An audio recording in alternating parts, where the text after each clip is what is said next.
Assalamualaikum warahmatullahi wabarakatuh. Waalaikumsalam warahmatullahi wabarakatuh. Nah, apa kabar kawan-kawan BIPA semuanya? Sudah siap ya belajar belajar bahasa Indonesia? Sudah pada semangat dong ya pastinya. Ya. Nah, sebelumnya perkenalkan, nama saya Kinanti Rizkyati. Agar lebih semangat lagi belajar bahasa Indonesia, ada baiknya kita membaca doa terlebih dahulu. Membaca doa menurut kepercayaan masing-masing, berdoa dimulai.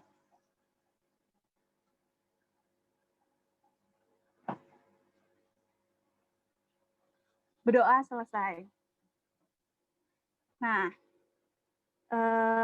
karena sudah terlihat ya, taruh saya kepencet. Sudah terlihat nih materi kita pada siang hari ini adalah berpantun. Sebelum itu saya ingin menyampaikan pantun terlebih dahulu sebagai pembuka ya. Kue cucur dimakan selagi hangat. Kalau dingin, jangan didiamkan. Ayo kawan semua kita semangat. Belajar bahasa Indonesia sangat menyenangkan. Keren. Oke, kita lanjut ya. KD dari pembelajaran hari ini adalah menulis pantun yang sesuai dengan ciri-ciri atau struktur pantun dan membaca pantun dengan baik. Selanjutnya indikatornya adalah mengidentifikasi ciri-ciri struktur dari pantun, menulis pantun yang sesuai dengan ciri-ciri pantun. Selanjutnya ada membaca pantun dengan baik. Tujuan pembelajaran dari pelajaran bahasa Indonesia kali ini adalah siswa diharapkan mampu membuat sendiri pantun dalam bentuk tulis. Selanjutnya, siswa juga diharapkan mampu untuk membaca pantun dengan baik dan benar. Baik, kita mulai saja pembelajaran bahasa Indonesia. Dimulai dari apa itu pantun. Pantun merupakan salah satu bentuk puisi lama. Jadi dia juga merupakan puisi. Kalian tahu kan puisi yang memiliki syair-syair seperti itu, yang memiliki pencipta. Namun bedanya pantun itu tidak memiliki pencipta. Kalau biasanya puisi itu memiliki pencipta atau nama orang yang menciptakan, membuat puisi tersebut. Namun pantun tidak, kita tetap bisa memakai pantun yang dibuat dengan dibuat oleh orang lain, atau kita bisa menciptakan atau membuat pantun kita sendiri. Di zaman dahulu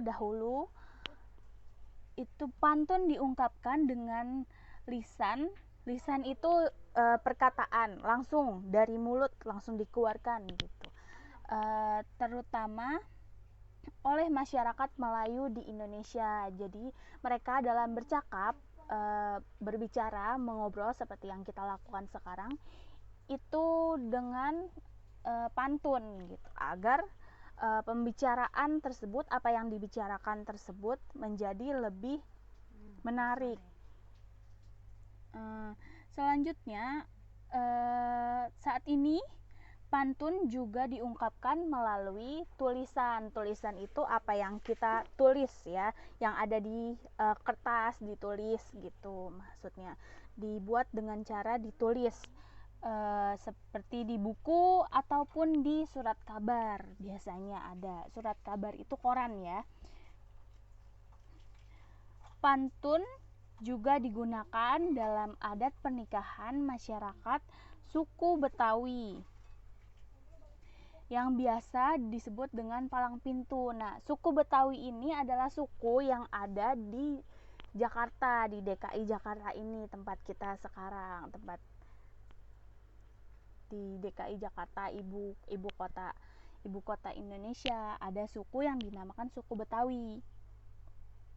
Nah, di dalam suku itu ada tradisi yang dinamakan dengan palang pintu.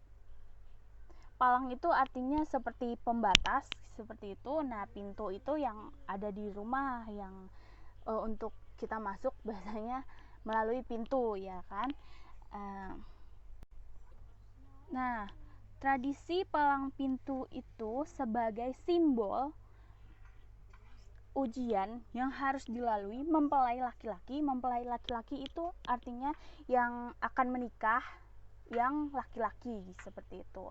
Untuk meminang itu menikahi mempelai perempuan yang perempuannya, seperti itu.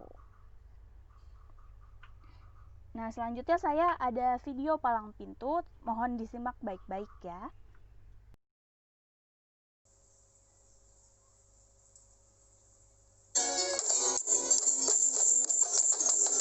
Nah, ini tadi alat-alat yang dimainkan sebagai pengiring itu adalah marawis, namanya marawis ya.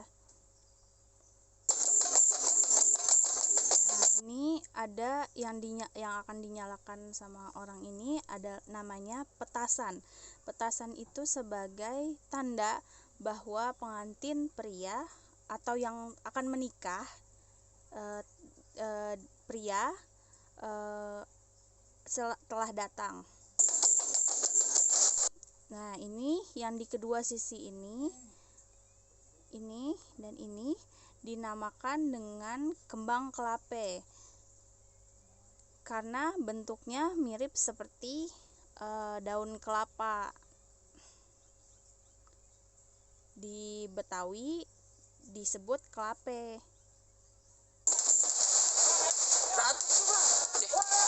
Besan datang. Ya, kita terima yuk. Ayo.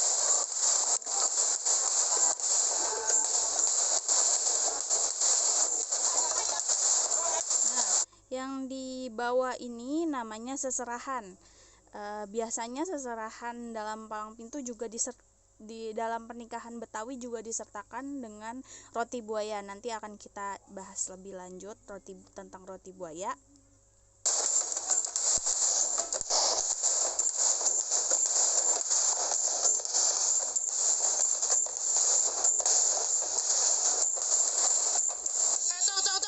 Berisik banget lu. Temen lu yang lain udah pada berhenti, lu masih main aja.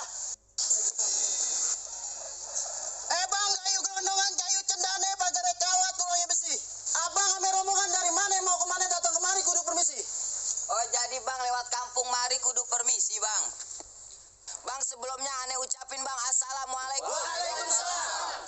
Bang, umpame ibu seorang keramat, kalau ngomong abang jangan nyakitin hati. Bang, saya bersama tamu datang dengan segala hormat, Seperti tolong ini abang terima contoh dengan senang hati. pantunnya, mereka akan Bang, ke berbalas kampung keramat ya beli pantun. kormet tapi matang dibawa lari.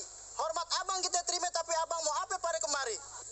Waduh, abang bener-bener ya. Abang gak dibilangin sama orang rumah ngapain saya datang kemari. Kagak bang. Bang, lantaran kelape puan aneh petikin buah kenari. Bang, kalau bukan lantaran perawan, buat apa saya datang kemari? Bang, burung nuri terbang ke awan, terbangnya tinggi susah ditangkap. Abang kemari lantaran anak perawan, emang di kampungan abang udah gak ada yang cakep. Abang kalau ngomong jangan sembarangan aja bang. Bang, burung nuri jangan abang tangkep, kalau ditangkep ntar dia mati. Bang, di kampungan saya bukan gak ada yang cakep, tapi lantaran Neng Juha udah nyangkut di hati. Udah nyangkut di hati bang? Lah iya. Bang, begitu tinggi si pohon jati dapat berteduh si tukang tape. Kalau emang dia udah pada satu hati, emang lu pada mau apa? Waduh, abang bener-bener tuh anak udah satu hati, abang gak ngerti mau diapain. Bang, Tugu Pancoran adanya di Tebet-Tebet dulu banyak pohon aren. Bang, saya takut bang, Po Juha sama Bang Kabir pacaran kelewat ngebet, ntar dia minggir-minggir belah duren. Sembarangan lu bang. Bang, kaos keren belinya di Bali dapat bonus tanda mertue. Coba-coba lu beli durian nggak pakai beli tergubung apa lu jadi duit? Waduh, galak amat abang kalau ngomong. Main bola-bola aja pala orang. Gimana bang, udah boleh masuk belum? Mana pengantinnya? Nih bang, pengantennya. Nasi belum matang namanya Aron, jangan dimakan ntar perut kita sakit. Lihat bang, Bang Kabir udah mirip bintang sinetron sama Adam Jordan, beda-beda dikit. Adam Jordan bang? Lah iya. Tar dulu bang. Rambutan nyonya dari Pejaten. Makan donat, minumnya jus melon. Sebelumnya ayah mau tanya sama nih pengantin. Udah disunat tapi belum? Waduh, abang makin nanya jadi sunat apa belum? Bang, masa abang mau ngeliat? Bang makan donat sama gulanya kelape puan matang di pohon. Bang, kalau sunat Bang Kabir udah pastinya. Saya mau tanya tuh perawan udah siap apa belum? Bang, kata tuan rumah kalau mau makan ambil di dapur sayurnya bayam sambal kentang. Po Juha mah udah siap tempur bang, buktinya tiap malam tidur celentang. Waduh, udah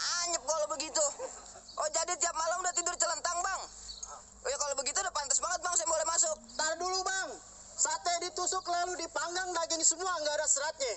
Abang masalah masuk masalah gampang, penuhi dulu dong syarat-syaratnya. Oh, jadi nyari perawan mari kudu ada syarat-syaratnya, Bang? Iyalah. Bang, Metro Mini keneknya Ustin panas-panas tetap saya jalanin. Abang minta syarat apa tolong sebutin. Minta Monas saya bawain. Sanggup bawanya. Emang lu bawa apa aja? Nih bang, saya bawa bang, di belakang ada roti buaya. Terus? Ada parcel. Dan satu buat abang. Apaan? Nenek-nenek pakai legging. Barangan lu bang.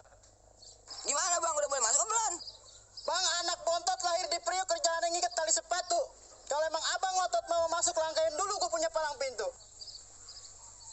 Oh, jadi kudu ngerobohin palang pintu. Iya dong bang. Bang, anak monyet nyari kutunya di atas batu. Jangan kate ngerobohin palang pintu. Bom, gue injak jadi tahu. Sakti lu bang. Lah bukan main, gue mah tukang bang. Mana jawara lu? Nih bang, jawara saya bang. Nah, nanti ini Bang, jawara kelap-kelip, dari lampu pihak dipangking, bawa pria pikulan ke dan Bekasi. pihak Bang, wanita. lu jangan pada kedip, jangan pada meleng. Gue punya melakukan pukulan beksi. Silat itu adalah bela diri khas Betawi, hanya ada di Betawi, asalnya dari Betawi. Cukup bang. Ada segitu doang jurus lo. Hah?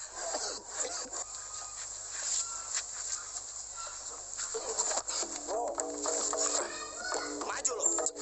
Udah.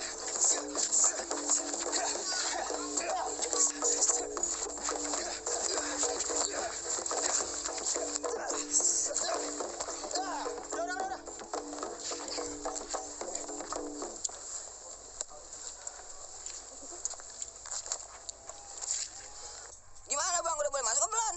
Baik bang, mangge bukan sembarang mangge, mangge kuini tolong petikin. Kita bangge bukan sembarang mangge, emang tamu kayak gini yang kita harap-harapin. Nah, akan saya jelaskan lebih lanjut lagi ya mengenai palang pintu yang sudah saya tayangkan tadi. Yang pertama itu ada petasan seperti yang tadi sudah saya tunjukkan. Petasan itu sebagai tanda bahwa rombongan pengantin pria telah datang.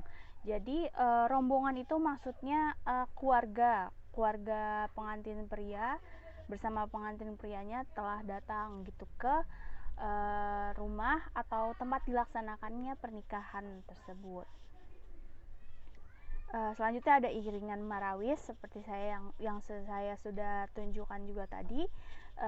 Ini berisi pujian kepada Tuhan dan Nabi umat Muslim, yaitu mayoritas suku Betawi yang beragama Muslim dengan iringan musik khas Betawi. Nah, selanjutnya juga yang setelah saya tunjukkan tadi ada kembang kelape. Nah, kelape ini maksudnya itu adalah kelapa. Kenapa kembang? Kembang itu maksudnya seperti bunga karena warnanya warna-warni seperti itu ya. Nah, selanjutnya ada seserahan yang dibawa oleh keluarga dari pengantin pria tersebut, rombongan pengantin pria. Salah satunya itu yang sebagai ciri utama seserahan budaya Betawi itu adalah roti buaya.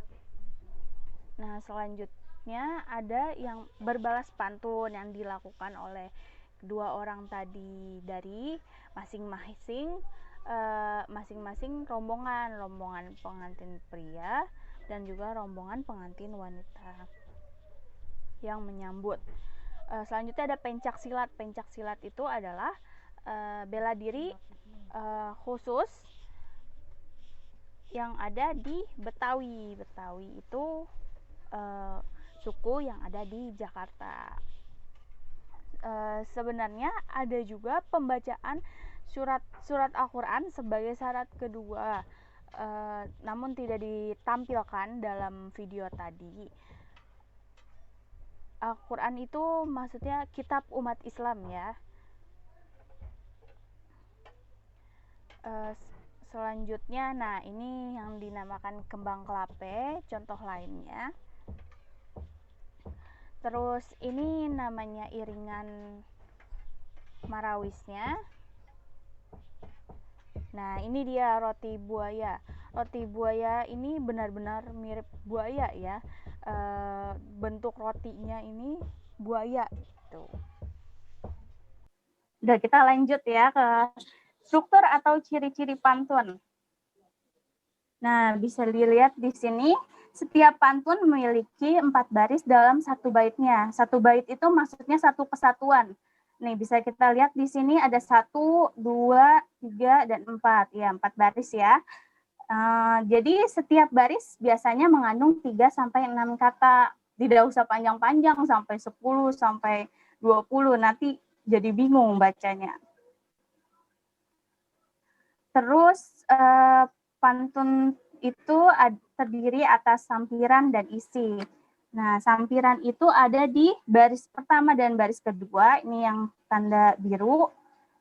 Nah, isi itu ada di baris 3 dan 4. Nah, perlu diperhatikan di sini adalah sampiran dan isi itu tidak berkaitan sama sekali secara ceritanya, tidak berkaitan. Misalnya nih, anak ayam turun 10, mati 1, tinggal 9. Nah, anak ayam turun 10 ini kan tidak berhubungan secara cerita ya dengan menuntut ilmu bersungguh-sungguh. Nah, itu seperti itu. Namun berkaitan hanya pada akhirannya. Akhirannya disesuaikan dengan akhiran yang ada di isi. Jadi harus memiliki rima namanya. Rimanya pada pantun harus AB-AB, jadi selang-seling. Jadi di misalnya ini di contoh ini baris pertama akhirannya Nah, baris ketiga akhirannya juga harus baris kedua akhirannya lan, baris keempat akhirannya juga harus lan. Gitu, jadi selang-seling ya. Gimana, udah ngerti struktur atau ciri-ciri pantun semuanya? Cukup, Bu. Udah, Oke, Bu. kita lanjut Ngerti, ya. Bu. Fungsi pantun. Seperti yang saya sudah bilang tadi, pantun dapat membuat komunikasi menjadi lebih berkesan dan lebih menarik. Khususnya jika dilakukan bergantian atau yang disebut dengan berbalas pantun. Jadi pantunnya dilakukan secara berbalas.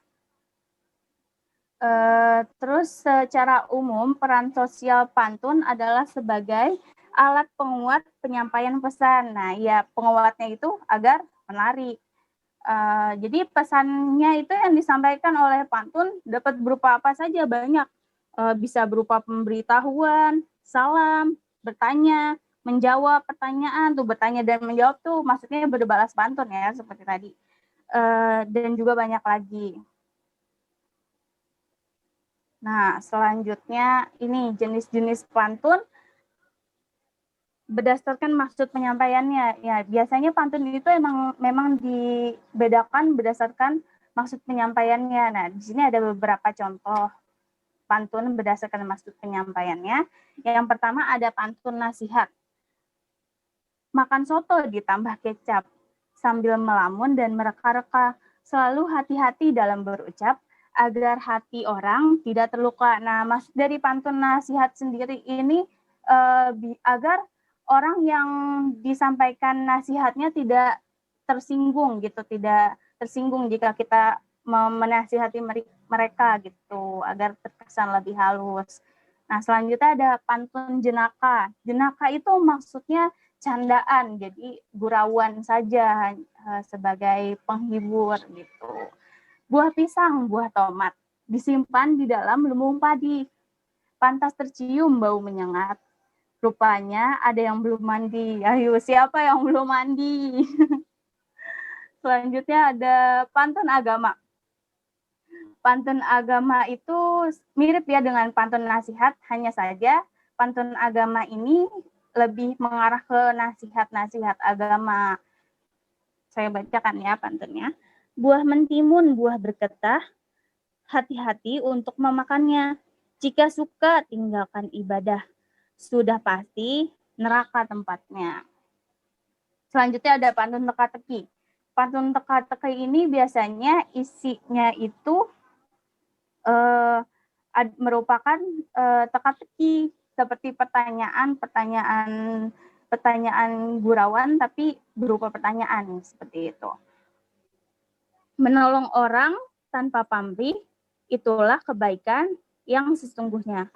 Loreng-loreng hitam putih, punya 4 kaki, mirip kuda. Apa ayo loreng-loreng hitam putih, punya 4 kaki, mirip kuda. Ada yang bisa jawab? Hewan apa itu? Zebra, Bu.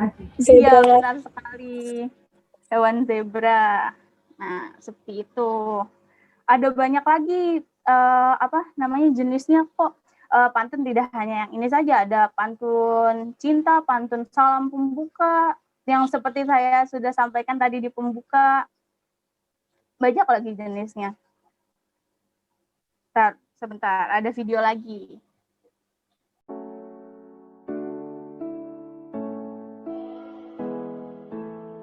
Bel, kenapa kemarin kamu tidak masuk? Iya nih, kemarin saya sedang sakit. Yuk kita bermain pantun. Ayo. Buah durian diangkut gajah. Gajah berbalis jalan-jalan. Janganlah enggan pergi ke sekolah, karena itu demi masa depan. Ada gajah berpayung emas. Di tepi sungai menarik rakit. Pergi ke sekolah bukanlah malas, tapi diriku sedang sakit. Kaki di sungai sampai ke tepian. Airnya jernih mengalir deras. Jika memanglah demikian, kudoakan sembuhlah lekas. Kaki di sungai mengangkut peti. Diangkut bersama karung beras. Kalau sudah sembuh nanti, pasti kita bertemu di kelas. Bermain pantun memang sih. Ada yang bisa jawab pantun tentang apa yang diucapkan dalam dialog kedua anak tadi? Ada banyak pantun. Coba ada yang bisa jawab nggak? Salah satunya pantun tentang apa? Ayo, siapa yang bisa jawab? Saya, Bu. Ya, coba Dewi Amalia, apa? Tadi salah satunya ada pantun nasihat. Iya, benar sekali. Tadi ada pantun nasihat ya. Menasihati temannya agar tidak malas sekolah ya. Selain itu ada pantun apa lagi? Ada yang bisa jawab lagi?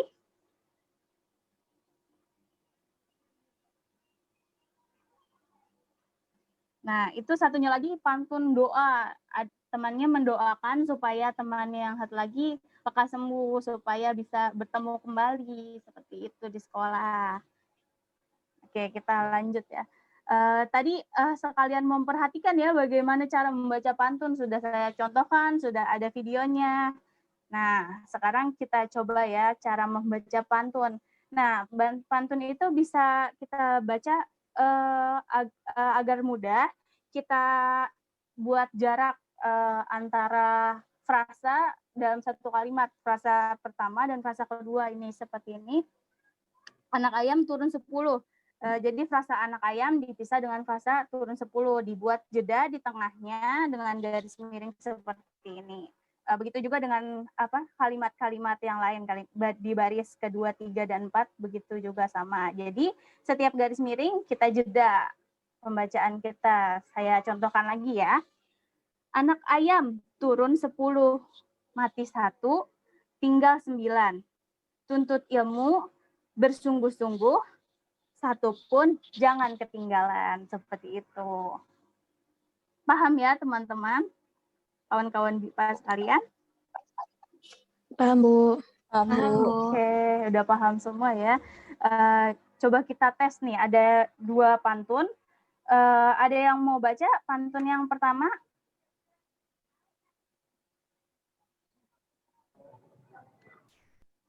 Ada? Nggak ada ya? Saya tunjuk kali ya. Saya, Bu. Siapa? Dewi Amalia ya? Apa siapa? Mila.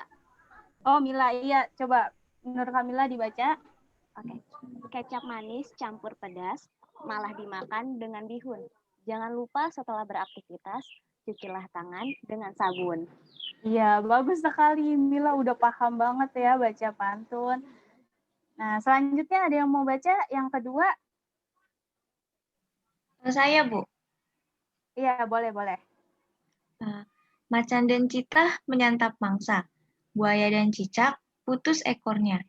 Jangan lengah, tetap waspada, supaya tak terkena virus corona. Nah, bagus banget. Pada pintar ya, udah membaca pantun. Ada yang tahu nggak ini pantun tentang apa? Tentang nasihat, Bu. Pantun nasihat, Bu. Iya, pantun nasihat. Nasihat apa yang dinasihatin nih di sini? Temanya apa Jangan nih di lupa sini? mencuci tangan, Bu. Iya, nah, iya, benar ya. Seperti kondisi sekarang ini ya, kita harus senantiasa mencuci tangan, tetap waspada terhadap pandemi virus corona saat ini. Nah, udah pada pintar ya membacanya. Nah, selanjutnya kesimpulan, saya membuat kuis sedikit aja.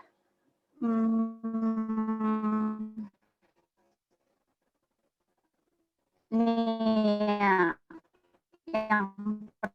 soal yang pertama, pantun salah satu digunakan oleh Melayu atau Jawa? Ayo, ada yang bisa jawab? Aulia? Siapa tuh yang bisa jawab? Ayo. Nggak ada. Saya, Bu. Iya, boleh. Melayu. Iya, jawabannya. Iya, benar. Jawabannya Melayu. Selanjutnya, pantun juga digunakan dalam tradisi pernikahan suku Betawi yang disebut palang pintu atau palang pagar. Tuh, sama-sama di depan rumah ya. Palang pintu. Coba ada yang bisa jawab? Palang pintu, Bu. Iya, Palang pintar pintu. banget, pintar sekali. Iya, hebat. Iya, benar. Iya, benar. Jawabannya palang pintu. Selanjutnya, satu bait tersebut berisi 5 baris atau 4 baris. Ayo, dari tadi sudah memperhatikan 4 ya. baris, Bu. Baris, Bu. Baris, Bu. Ayo, 4 baris. siapa mau jawab? Aulia, Bu. 4 baris. Berapa baris? 4 baris, Bu. Ya, tema yang benar apa nih? AABB atau ABAB? ABAB, Bu. ABAB, Bu. Ada yang bisa jawab? ABAB, Bu. Iya, benar sekali. Benar sekali jawabannya. Sudah pada lampiran dan isi atau sampiran dan isi? Sampiran. Ada yang bisa jawab? Sampiran dan isi, Bu. Sampiran dan Sampiran atau lampiran? Sampiran. Sampiran dan isi, Bu. Yang mana, Aulia? Sebentar, Bu, interupsi. Waktunya habis. Nah, Sampiran dan isi. Iya, benar sekali. Sampiran dan isi tidak memiliki hubungan antara keterkaitan cerita, benar atau salah? Maaf, Bu, interupsi. Waktunya habis. Benar ya. Nah, sekarang tugasnya adalah buatlah satu pantun dengan tema apa saja, bebas, apa saja boleh, tema nasihat atau pembuka atau cinta, tentang cinta juga boleh. Lalu tugasnya akan dikumpulkan melalui email saya. Nanti saya kirim emailnya melalui grup chat ya. Lalu rekaman suara saja, tidak perlu video ya. Nanti beberapa akan membacakannya di pertemuan selanjutnya. Tugasnya diberi format judul ya, dengan berpantun, underscore atau garis bawah, nama. Nah, karena waktunya sudah habis, Saya pamit, tapi sebelum itu saya akan membacakan 2 pantun lagi sebagai penutup. Di sawah ada petani memanen beras untuk makan. Sekian materi hari ini. Salah kata mohon dimaafkan. Bu Asih suka bertanya, karena tidak tahu apa-apa. Terima kasih atas perhatiannya. Saya pamit, sampai jumpa. Assalamualaikum warahmatullahi wabarakatuh.